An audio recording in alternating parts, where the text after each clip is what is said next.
Hey,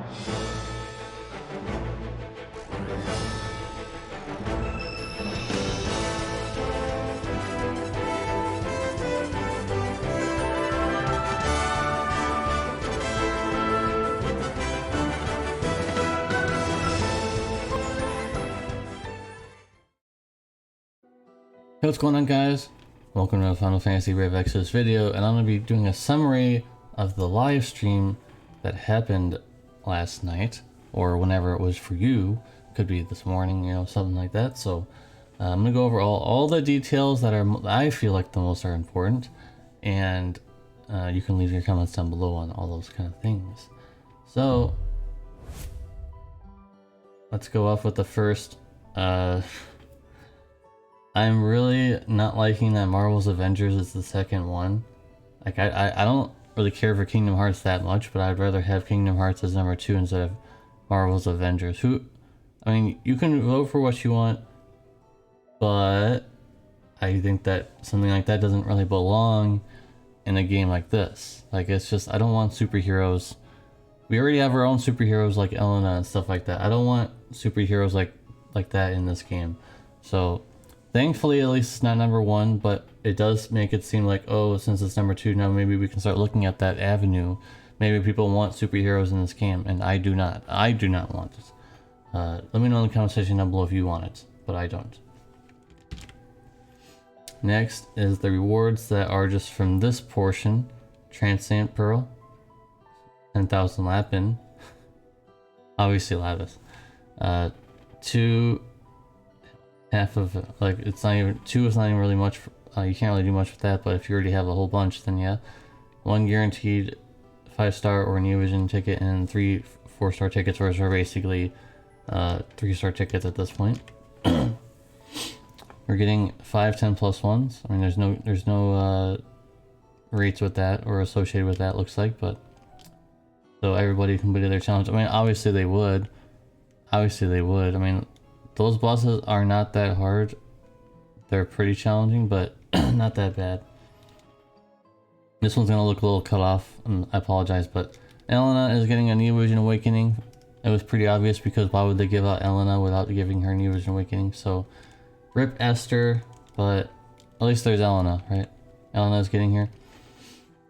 Developer teams popularity poll, so if you vote for this stuff, you get some tickets and things like that. But energy, really, I mean, I'm trying to be as least negative as I possibly can, because it's anniversary time. But energy pots, I mean, so there will be panel quests just like there already is in the game on the global version. There will be another panel to get New Vision Awakened Elena for free. So there you go.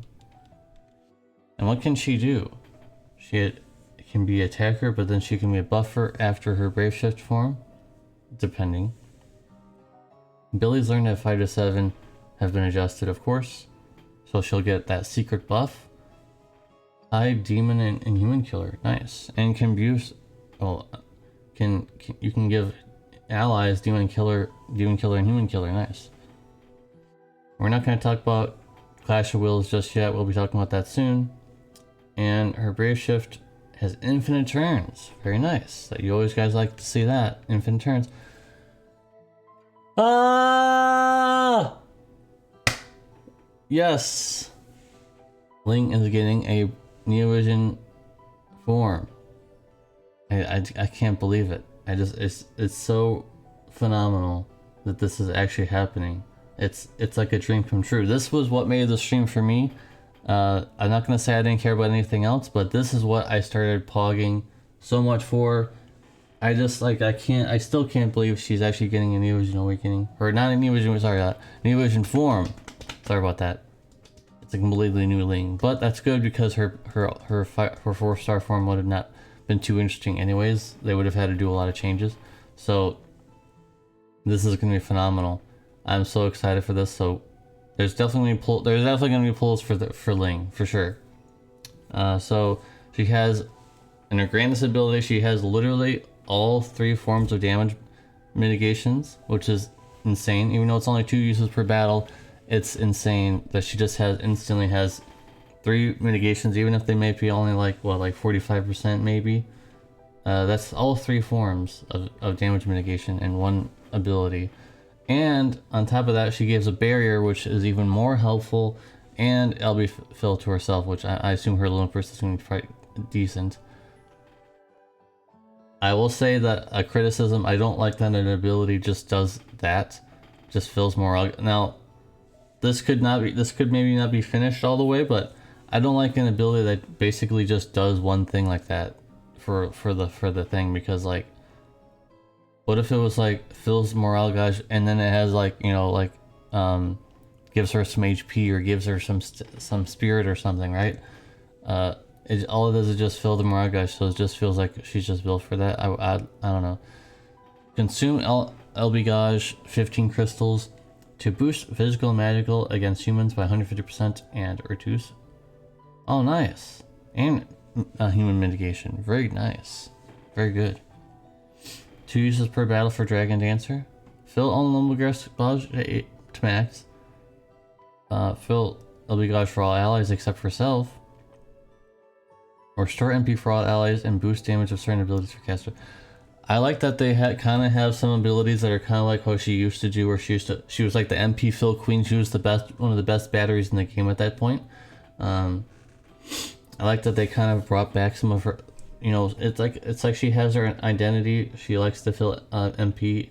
It's not as useful as it used to be filling MP because people kind of already have a way of doing that, but I like that this is a thing. So one biggest thing other than the attack, I don't like the passives. They seem like this is like a free vision card, because that level 10 is kind of bad, and it's not just my opinion. Everybody that I was streaming to in my Discord, I was streaming in the Discord, by the way, for all this stuff, said that the level 10 passive was just not very good, and it would have been pretty interesting to have something a little more in depth than just like, there's no passives here that are really that strong. You're really getting the vision card because it has 115 attack.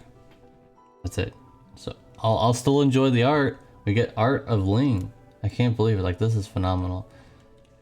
The TMR, HP and attack by 40%, and LB gauge fill up by 50%. Pretty bad, but it is what it is. I mean, you can't really do much about that. At least she's a support, so using a materia slot for this is not going to be that big of a deal compared to if this was a DPS. And what's interesting is that her dagger doesn't have any spirit or anything on it. It's just she boosts her HP by 20% and LB gauge fill by 150%. So if you were able to get the rare ability on this as well, that'd be pretty remarkable amount of LB fill gauge. I wish they would do a little more though. I don't think it's that amazing, but it's there. So, Firelight Buffer, who casts various buffs by consuming LB gauge, so getting her 12 LB gauge per turn is going to be probably very important. But this is several ways of recovering LB gauge and LB battery. So like I said, she was like a battery in her 4-star form back then, so I like that they kind of did that. She has killers, and also can imbue all allies with triple ability that makes it possible to use a chaining ability and to use it 3 times. What? Okay. I mean, certain units can give people chaining, but not like that. You can literally just make anyone into a chainer, it feels like. Into a proper chainer. Wow. That's definitely something. That's interesting. Now we're not going to go into the Clash of Wills, and she has infinite turns, which infinite turns, amazing. I always applaud that. Nice. So we have Iron Man or Samus here. Just kidding. It's Louise. So Louise, I was not too fond of this, but I'm trying not to be too negative, guys. I'm trying to be positive. I just don't feel like this is a proper thing for this game, but she's coming, so it is what it is. Her TMR is okay, but not amazing. Her STMR is a little better. Obviously, she would like to have that equipped because she probably can equip heavy armor. But if you can't get that, obviously you would like to use Golbez's STMR, which is does not see very much use, but now it would if you have it. So honestly, there's only 10 more magic compared to Golbez's, so if you just want to use that, that's there. And her abilities, it's pretty good. I mean, she has a lot of killers. Like that that ability there has a lot of killers, that's for sure. And the convert fire damage received to HP restoration for all allies obviously is useful for only one boss currently, Omega. You won't be able to just jump right in because you're still gonna, there's still a preemptive, so this is not an auto ability. So I really don't think that the fire foam is really useful at all, but that's just my opinion. She does have gun in peril, which is pretty neat. So obviously you'd want to have dual wield guns. And deal morale base magic damage. We're not going to go about that too much. There's a segment about Clash of Wills that we'll be talking about. I don't really want to talk about too much until we get to that because it'll confuse you guys. But she's a fire true to wield. I like that part. True to wield, a magic based attacker. Can deal a large amount of damage by using LB. Increases power in consecutive use, like Zidane, for example. So she's probably just gonna be fire Zidane from what I'm understanding so far. The biggest thing that blew everybody away is that she has 200% passive killer against all races. I mean, that's just insane. So there has to be a catch. I feel like she's probably not going to have certain things. Like she might only have 100% true to wield, or she might not have the 5 times cap, or 6 times cap, which would be insanely bad. But I feel like there's a catch because 200% tall killers is insane. She can literally be geared for any situation as long as they're not absorbing fire or weak, or like really strong against fire. That's insane. So I really feel like there's gonna be a big drawback to this. Don't be. I'm trying not to be too negative about it, but I feel like there's gonna be a huge drawback with this killer, 200% killer here. It's insane, and also infinite turns, which is really good, really good. Her vision card has 115 magic. I feel like that's there to make you pull for that because that's really good magic. And her level 7 is quite good because it has LB fill gauge by 5 per turn. That's pretty remarkable. And also 50% low burst damage. Now Elena's does the same thing with the same. Well, I think hers is female only, isn't it? I can't remember if that's the global or JP version requirement, but still.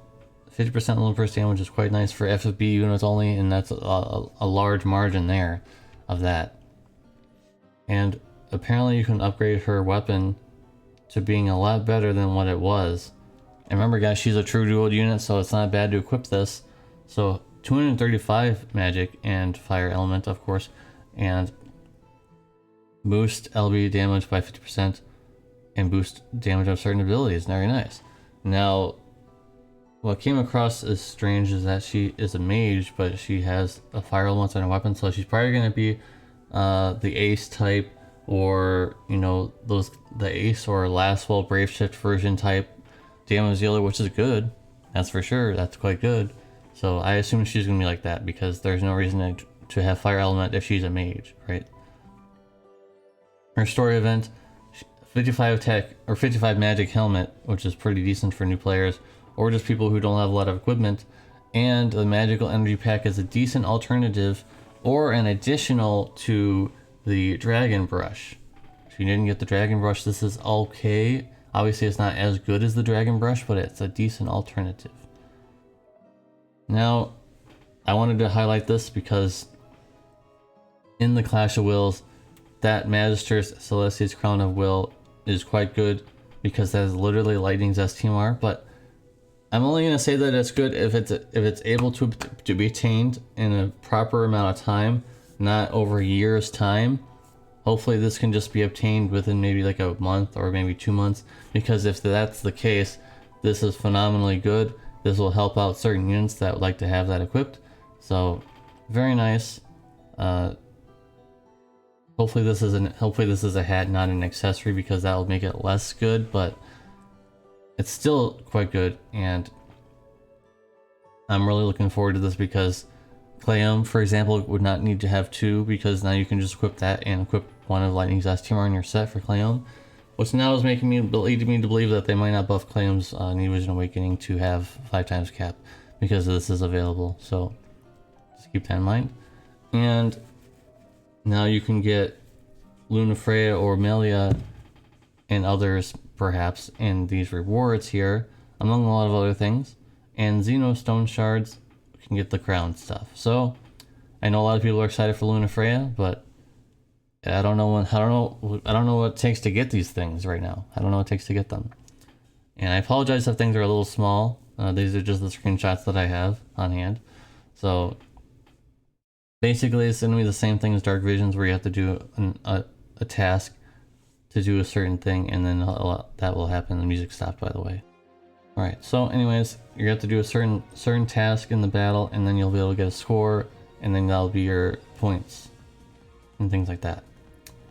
And challenge options can have an effect on the enemy, giving them more passives and, you know, resistances and stats and HP and things like that, similar to Arknights with that CC. So there's that.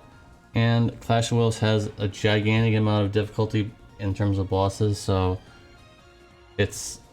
you won't, obviously 99 is probably gonna be insane, but you could go from 1 to 99 depending on what you want to play. So yeah, it's more difficult as things go by. And I remember that they said something about something on a ranking system against players. That I don't really care about at all.